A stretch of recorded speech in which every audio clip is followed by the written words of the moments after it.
わったばかりだ。あんた方は俺の敵じゃない。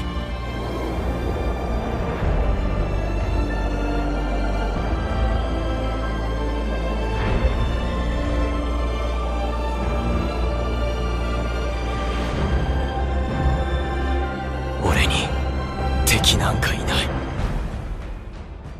I have no enemies.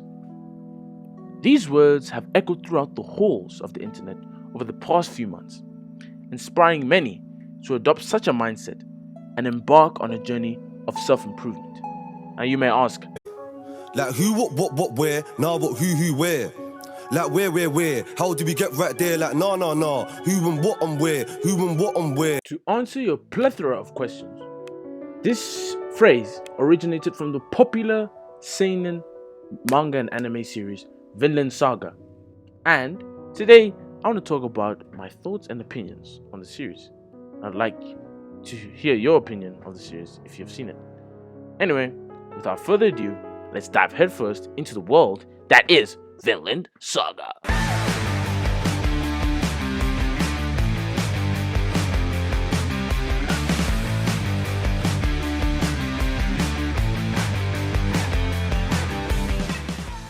So, at the time of this recording, Vinland Saga has 207 chapters released, but is currently on hiatus.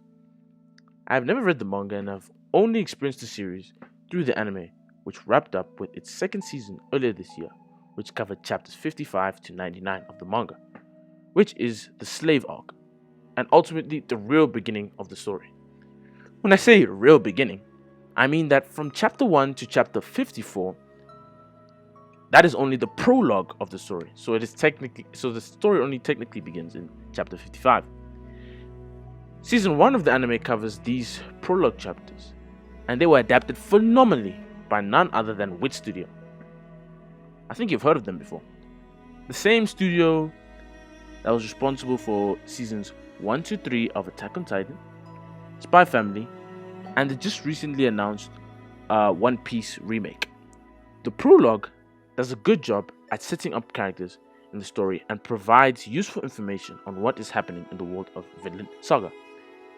It begins by showing us the younger days of Thorfinn's father, Thor's, and just how much of an absolute unit he is on the battlefield, slicing and dicing people like they were fruits and vegetables, man.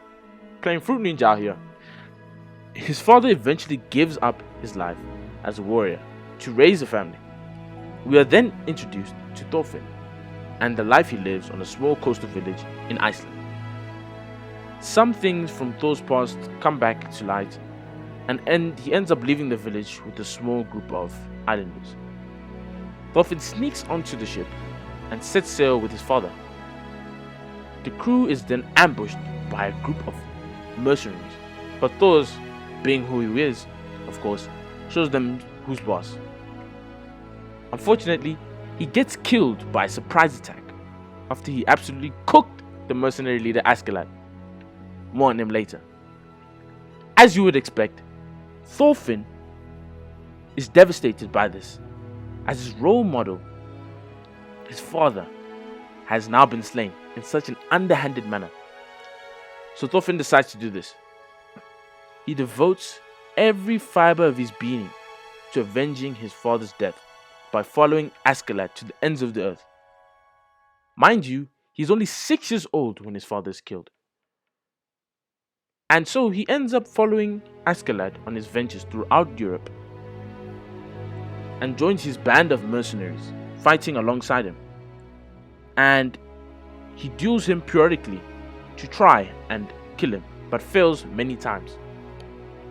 Now, this is the basic setup to season 1, but a lot more goes on than what I've mentioned, as important characters and events concerning the future of Vinland Saga are included in the season.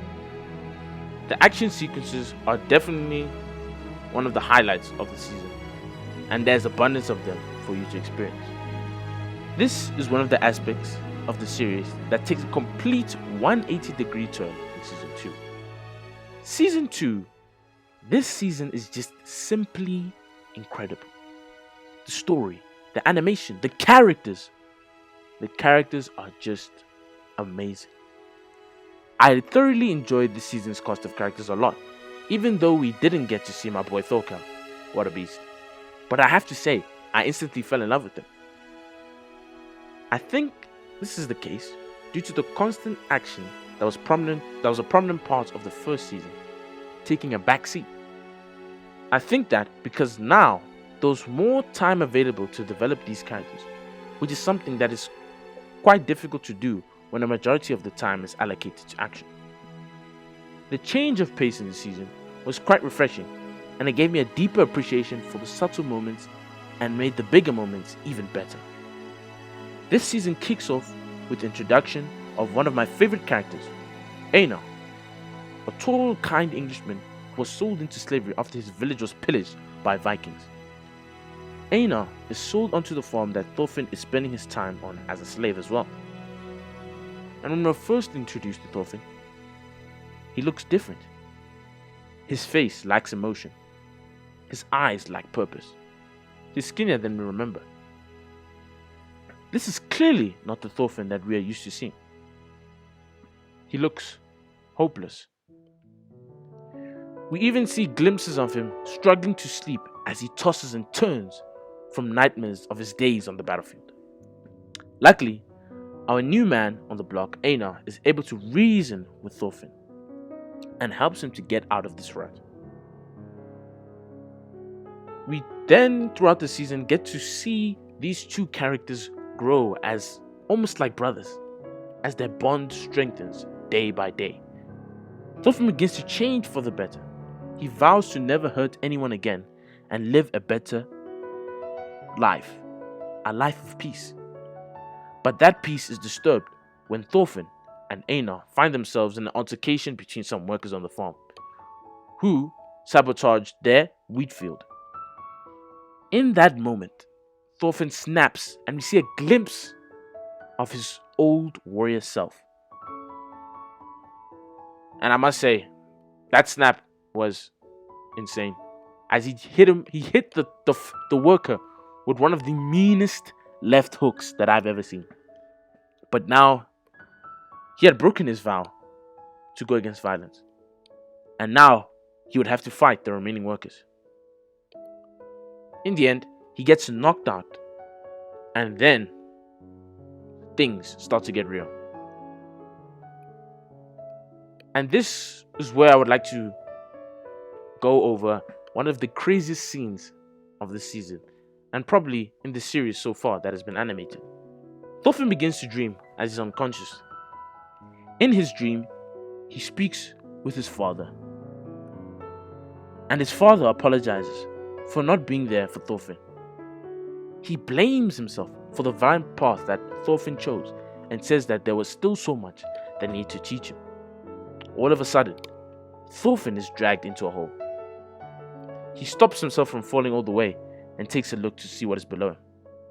To his horror, he sees a large group of dead warriors stuck in an eternal battle, laughing to their heart's content as they slice at each other. He hears a familiar voice from below. It's Askeladd. Who would have thought?